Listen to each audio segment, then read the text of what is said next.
sort of enable this to happen.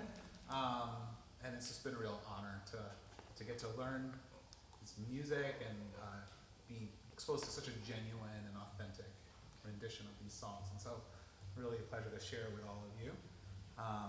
Thanks to Brooklyn Arts Council for making sure we got a little money out of it. We're also blessed to have such a wonderful space. So the Brooklyn Conservatory of Music has done a wonderful job setting us up. And so I think without further ado, we will dive in and you guys can sit back and take it in. Play the Mountain Road? Yeah. Okay, folks, this first one, it's an Irish reel, and it was written, actually, I heard a recording of the fellow who wrote this tune. Michael Gorman was a fiddle player from Sligo in the northwest of Ireland, and he wrote this tune, I guess probably back in the 1940s or so, 1930s or 40s. And what the Mountain Road refers to is, well, it's a mountain road in back of Tubbercurry, County Sligo. And it's very close to where my grandfather's from, so I know the area. I was in Tubbercurry many times over the summer. But Michael Gorman, as a young man, basically was helping a local moonshine distiller. Putching, as it's known in Ireland. He was a delivery man for the local moonshine distiller, and they would distribute the Putching, hopefully without police interference. So the Mountain Road was sort of they avoided the police by sort of doing their commerce going on this mountain road. So that's what the tune is about. It's this mountain road about 2 miles outside of Tubbercurry that the police would keep out of. So, but nevertheless, lovely tune. And, we'll start off together, and then there'll be some improvisation. We'll end off. So it's great. It's great what Samir and Jay and there's the brain's gone. Arun, I'm sorry. I have, my friend Brian Conway has a student called Arjun, so I'm always trying not to say Arjun. So Arun, Jay, Samir do wonderful things with this, and it's a wonderful piece. So yeah, here we go, The Mountain Road.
actually really work really well. That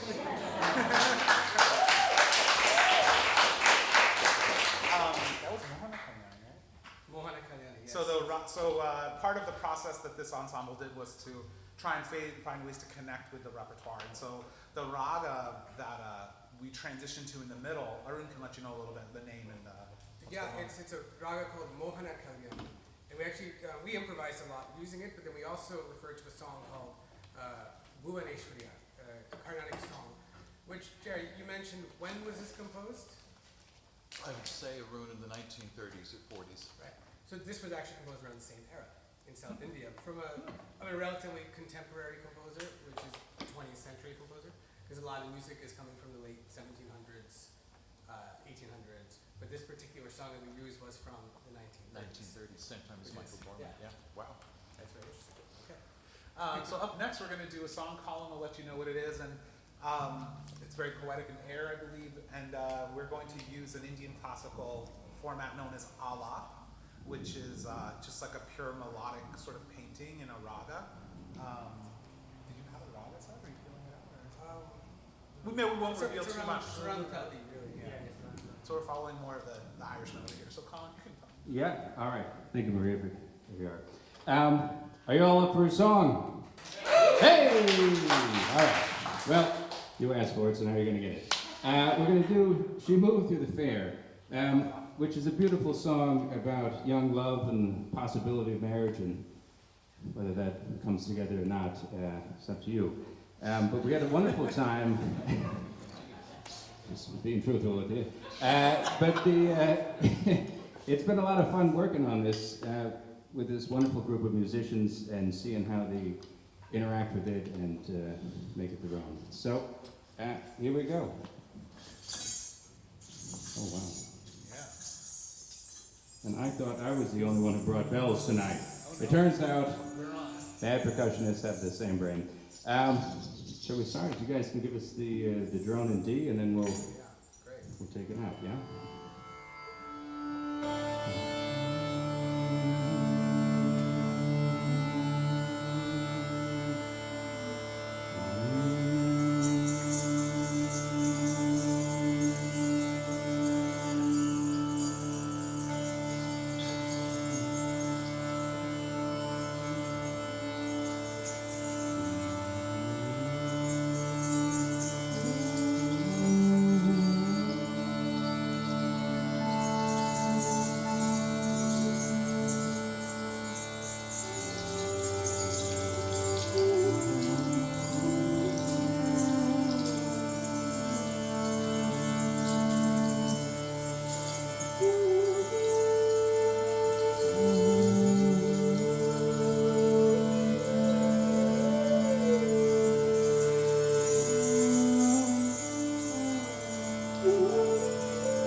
My young love said to me,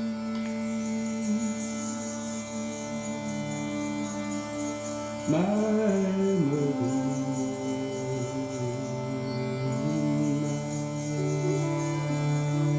and my father was like you, for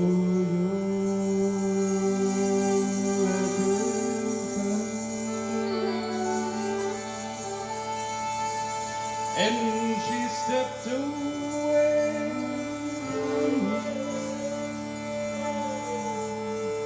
and this she did say, it will not be long till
and she went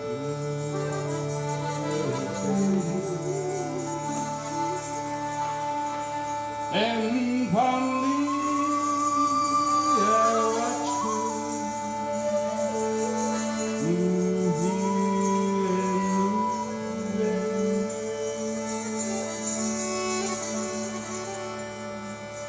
And she went home with one star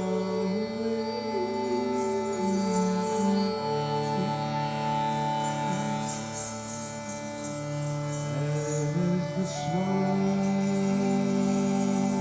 in the moves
Last night I dreamed that my true love came so softly.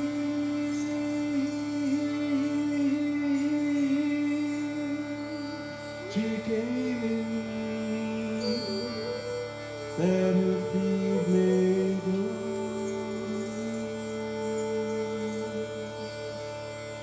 And she laid her hand on me, and this she did say, it will not be long, Lord, till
we're going to do another piece here by the great harpist Turlough O'Carolan.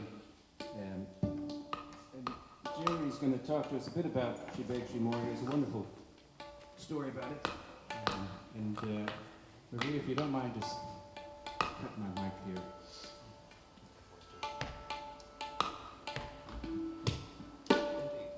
Shebeg, Shemore, ladies and gentlemen, they're two mountains close to Keshkarrigan, County Leitrim. And they're sort of old, pre-Christian monuments, in a way. And it's in a beautiful spot, actually a beautiful spot. I was there for the first time about 3 or 4 years ago on a November. It was actually the Thanksgiving weekend, and I was there about 5 in the evening. And at that point in Ireland, of course, being so far north, it's as far north as Labrador. You forget about that. But the winter evenings are quite short, so even by November, it's getting dark about 5:30, and it was just a beautiful dusk. And up from Shebeg, you can drive to. You can sort of drive up. It's about a mile outside of Keshkarrigan. You can walk in, but the view from Shebeg, you're looking down onto the Shannon. You're looking down onto the lakes in Leitrim. You're looking at the surrounding mountains, and it's an absolutely stunning. And I've seen a lot of Irish countryside in the west of Ireland, and this is just a beautiful vista. It's a heavenly spot, especially at dusk. And Turlough O'Carolan was a harpist who was born in 1670, died in 1738, but he composed for the Anglo-Irish gentry and also the sort of the native Gaelic families as well. He had a foot in both worlds, and some of his compositions tended to go more towards the Baroque than Irish folk. Depends on the composition, but he certainly heard European art music back in the day, and some of his compositions are very Baroque in character, or Baroque as they say in Ireland.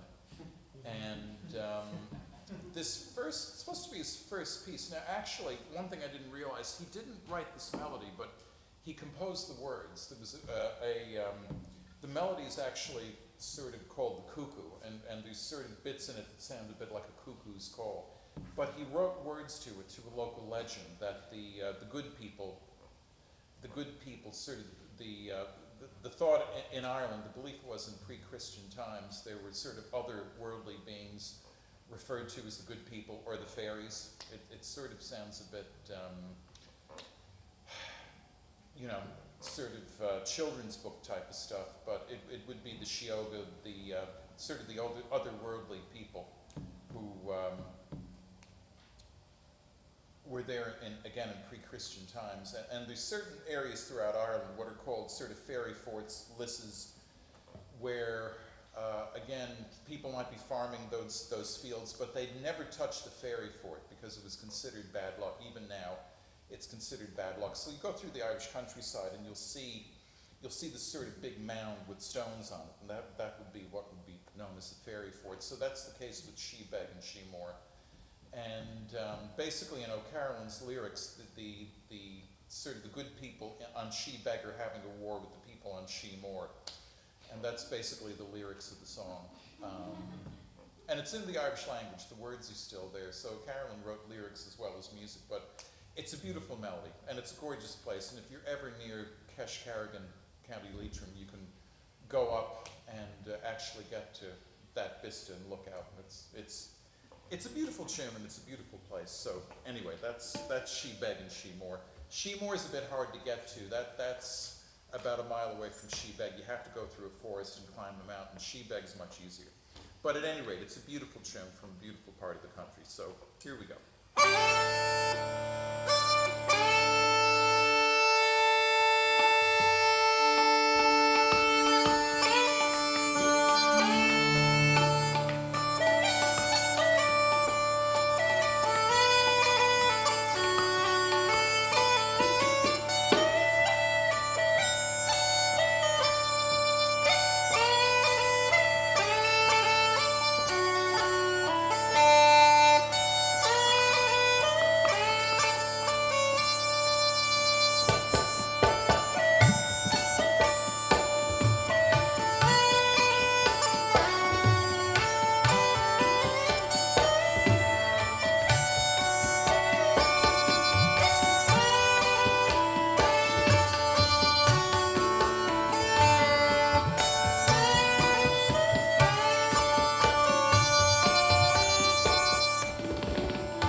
sound good? I'm just gonna do a few more songs for you. That's right. There's so much material, you just realize. Yeah, we have a few more things. Well, It's that part of the concert where it's percussion discussion. So, this is a pleasure for me, and hopefully for you. I don't know about no, but I got into all this really from initially taking lessons with Samir and just having an absolute love for the tabla and Indian classical music in general. But is just trying to find different sounds out of this drum, which, if you're not familiar with, is the bodhrán.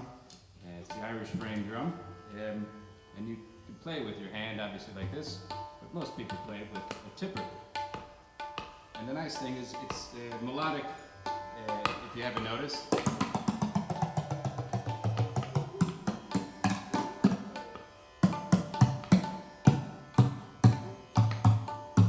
Some of you hippies might recognize that, or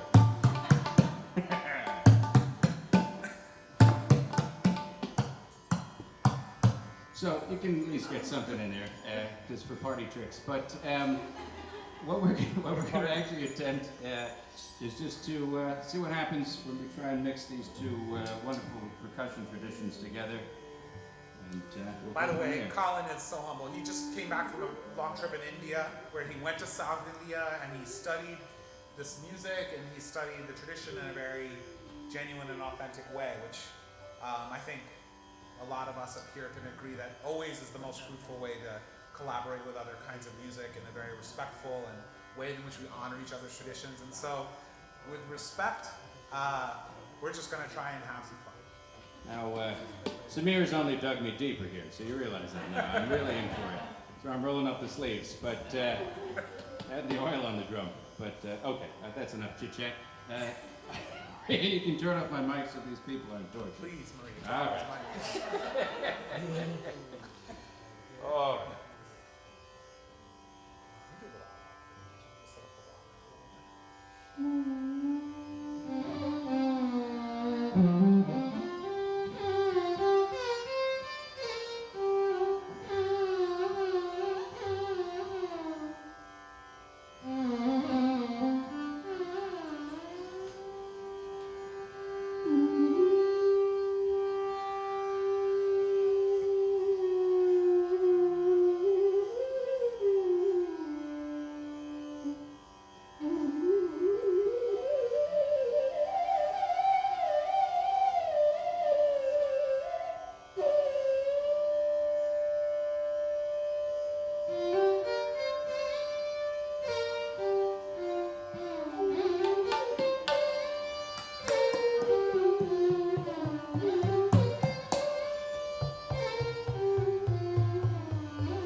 sheeper, sheeper. I said, oh, no. I should have walked right out at that moment. But master percussionist all around. Oh, Thank you much for Colin. it. Thank you.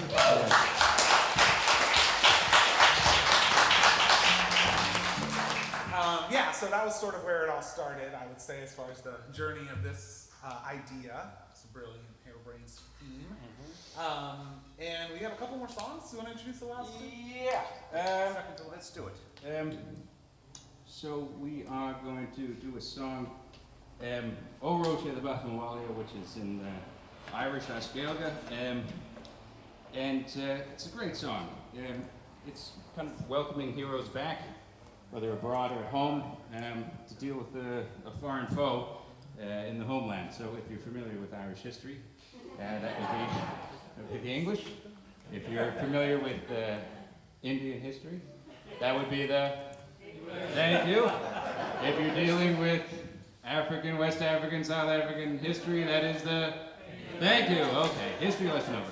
But I think it's timely. We're going to do maybe another song that was...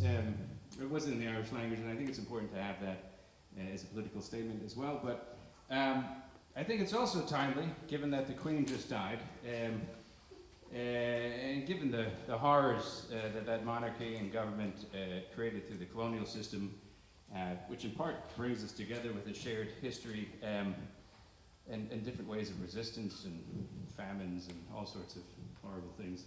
I think it's important to kind of take stock of that as people are celebrating that. It's not something to celebrate. I mean, you can choose to do so, and I wouldn't stop you, but from my standpoint, it's not. And so I think it's this song, which is written by Potter Pierce, who himself was a revolutionary and a school teacher. So he wrote this poem, and it's about Grace O'Malley, who was a 16th century pirate. This is definitely a movie to be made. Not with Johnny Depp or anyone else like that, but a nice Irish cast. Yeah, she took hold in the island of Mayo and just wreaked havoc, and eventually met the Queen of England. And I think there was some sort of mutual recognition, if non cura gella, meaning one recognizes another. And I believe they spoke to each other in Latin. So learned, yeah, impressive. So with that being said, should I do the bells? I mean, I felt like I brought them. That was cool. All right. Shall I? We'll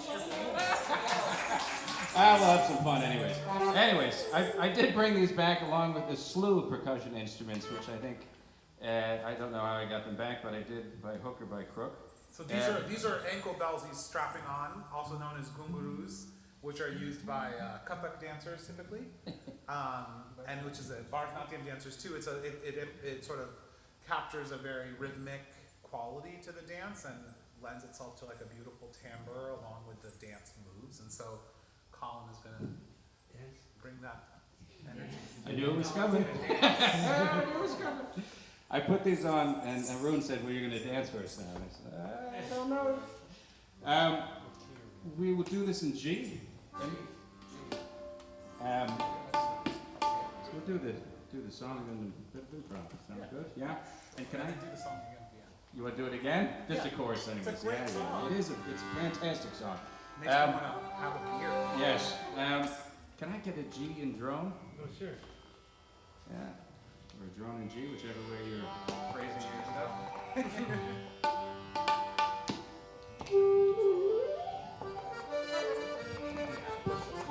Now, as would be the tradition, you're welcome to sing along with the chorus. I'm not expecting you to dive in unless you're really wanting to and do it in key. The chorus is O-Ro. Can we all say that? O-Ro. O-Ro. She. Da. Yeah, pretty good. Baha. Walia.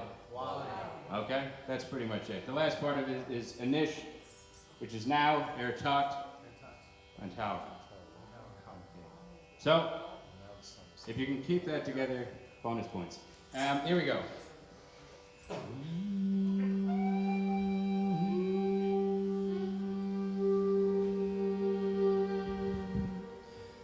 Oh, Roshida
Craig's Pipes. There's a nice collaboration on this, going back and forth, and you get to hear this in a second. I have no story. Does anyone have a story about this? We could make one up, but I know you don't want to hear it. So we'll go up with Craig's Pipes. And Maria, if you can, please turn my mic off. Well, I'd like to thank Samir, Arun, and Jay for being such wonderful musicians and being so welcoming.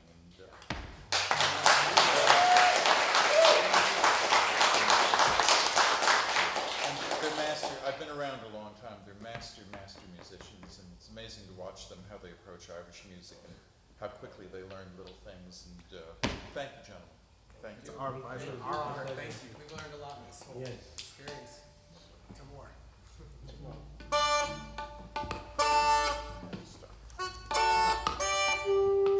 Once again.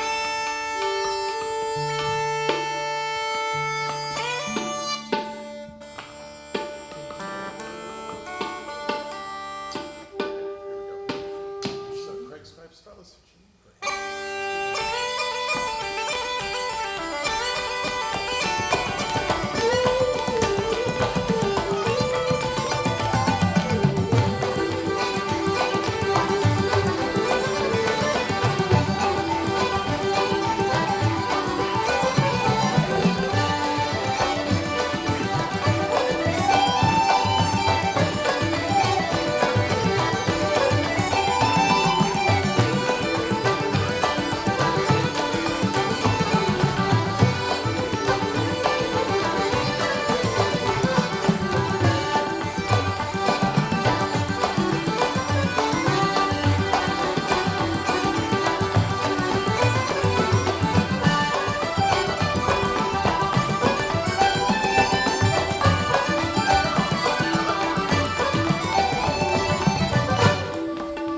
Thank you so much, everyone. Thank you so much. I want to just introduce everyone. This is Jay.